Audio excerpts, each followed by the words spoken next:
Good morning, Celtic fans, and welcome back to the channel. It is Saturday morning, and there's a bit of news kicking about this morning. First of all, a Celtic player has a dig at VAR, and Brendan Rodgers was kind of giving a little short interview yesterday, and we'll go into that. But first of all, big Chris Sutton, and if you haven't been on the channel before, make sure you give this video a big thumbs up, as it does help with the algorithm. That'd be greatly appreciated. Thank you.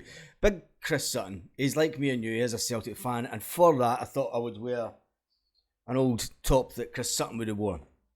If you haven't seen the live from yesterday, go back and watch the live, because there's a lot of people talking about exactly what Chris has been speaking about today. Celtic need a game changer of transfers fast, because right now they are weaker than the way that we finished the season last year. We're actually weaker, says Chris Sutton. Tell me what you think about that in the comments. Sutton can't help feel that the loss of Jota might be impossible to replace, and the fact that we've brought in Marco Tilo and he's injured doesn't really, it's not really helped at all. Another breaking news: that Celtic could be close to bringing in another midfield player from South Korea. He is quite a big lad. He is a defensive midfield player. Let's get some stats up for the guy. He is a defensive midfield player. He's an attacking midfield player, or he could play on the left wing. His current market value is sitting quite low compared to what we thought we would be buying players at. We really need to start buying players that are going to make the big impact that we were promised. So let's get back to Chris Sutton. Chris Sutton says that there's no real need for Brendan Rodgers to panic, but he has no doubt there's plenty of work going on in the background, even though it does seem a bit quiet on the Celtic transfer front. Chris Sutton went on to say, I have no doubt there are plenty of work going on in the background. He says, but as it stands just now, Celtic Football Club are weaker than they were at the end of last season. Losing Jota was the big one. We know the reasons and the money that came in, but there's no denying it. It'll be a huge loss. It'll be extremely difficult to replace him. And the former manager was a big advocate of wide players, and Jota really bought. Jota was a game changer. You know, we have to say Jota was one of these players that you get at Celtic every once in a lifetime, if you like. And then he was someone that will go down in history as a fantastic Celtic player. And the fact that he did cut his Celtic career short is a massive loss to us. But we do still have some good business that's went ahead this season. We've brought in Kyogo, extended his contract. Dyson Maeda. Iwata has now signed a permanent deal with Celtic. That kind of went a bit under the radar. You remember this time last year, it was all the clambering whether Jota would sign a permanent deal, whether Cameron Carter-Vickers would have signed a permanent deal, and they did. And now Iwata has come in and signed a permanent deal, and there doesn't seem to be the sort of fanfare that there was last year. And obviously Callum McGregor has also been given a new extended deal. The faces that have come in are a bit underwhelming, let's just say. We thought that maybe Mike Johnson coming back would give us a boost. We spoke about that in other videos. The fact that he's now out injured for 3 months.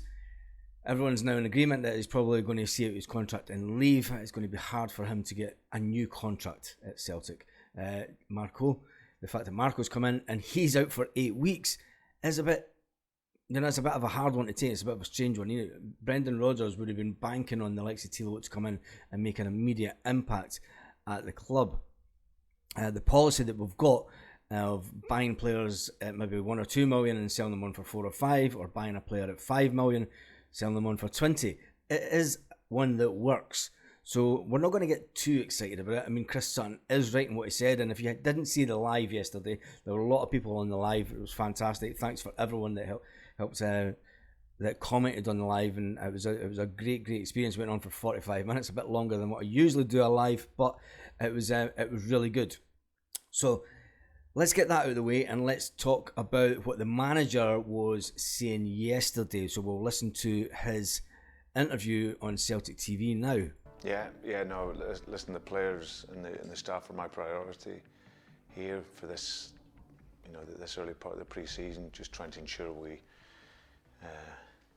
can set the standard early on. And I have to say, everything has been superb. The mentality of everyone, really. I think we've come away now to Portugal, and the trip's been really well organised. Staff have been fantastic. I wonder if how much of a... I mean, Brendan has spoke about the fact how much things have changed in the background at Celtic. There was a lot of things that are in place now, and he did say that when he came in. There's a lot of things in place now that weren't in place when he was around, and it was things that he actually asked the club to try and put in place, and obviously they have been put in place over the last 4 years. And it's good to see that the fact that he sees the things that are in the background, obviously the organisation, things that is out with his control, but it's good to see that he likes it's all going splendidly, as we'll say. And obviously the players, we're working them really, really hard because it's so hot here, as you know, and but we're really getting them uncomfortable, and that's what's needed at this stage of the pre-season. So that's interesting. He's obviously, I mean, I know how hot it is here, but it's not. It's summer. Do you know what I mean? It's not the heat wave that everyone's saying. I mean, I can look back on the last 2 years and I can see the temperatures were the exact same at this time of year. So don't listen to what the media says. That's all I'm saying. Right. Let's look at one player who, in training yesterday, had a little bit of a cheeky dig at VAR. And he probably knows what's going to happen in Scotland this year once again. So it was the pre-season unfiltered video on YouTube by Celtic yesterday, and as was expected, Celtic are going to drip feed us with little snippets just to keep us in the loop. I think we're all a bit devastated that we hadn't seen any games so far on TV. We all like to see a bit of a Celtic during the summer, just to get you back in the mood, because it's now, you know, it's weeks away from the start of the season, and we've still not seen a pre-season game, which is kind of disappointing because we do like to see a game. We will see a game, obviously, on Tuesday evening when Celtic obviously head to Japan this weekend. So let's look at this and have a little laugh at the end of the VAR call.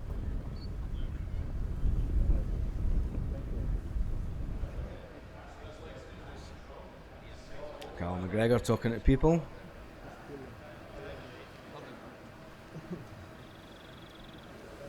Doing their stretches before they get started for the day.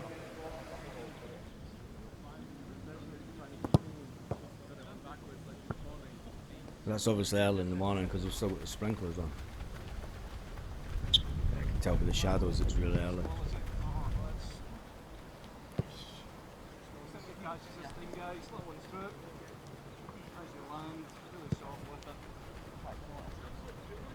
Right, are you ready for this bit coming up?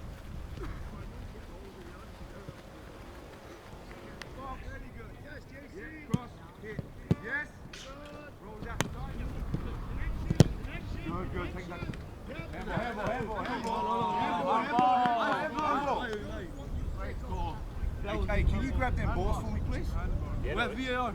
No handball. Where's VAR? No handball, said Haksabanovic. And I am having a bit of a laugh and a giggle about it, but you know, with a lot of the nonsense that went on last year with VAR, let's just hope that they have it sorted out this season. Do referees have pre-seasons where they sit and they work out VAR? I don't believe it. We're actually talking about VAR and all the things that went wrong with VAR last season. Let's just hope that this season sorts itself out. We'll never know. You never know. Anyway, on that note, there's not a lot more Celtic news kicking about this morning. Obviously, the big one is that Celtic are reportedly close to bringing in a defensive-minded midfield player. It's probably not the big money that we thought we were going to spend, but everyone's starting to get a little bit panicky now. Even the big man, Chris Sutton, is saying, look, Celtic really need to make a couple of statement signings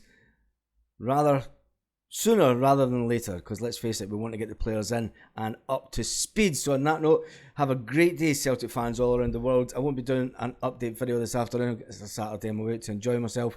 There will be one tomorrow morning, and then remember, we'll be doing the live on Sunday evening also. So if you haven't subscribed, you have to subscribe to be able to comment on the lives. And it's one way that you can check out if any zombies have been subscribed or not when they come on and try comment, but they've been kind of keeping quiet. So on that note, remember, have a great day, Celtic fans all around the world.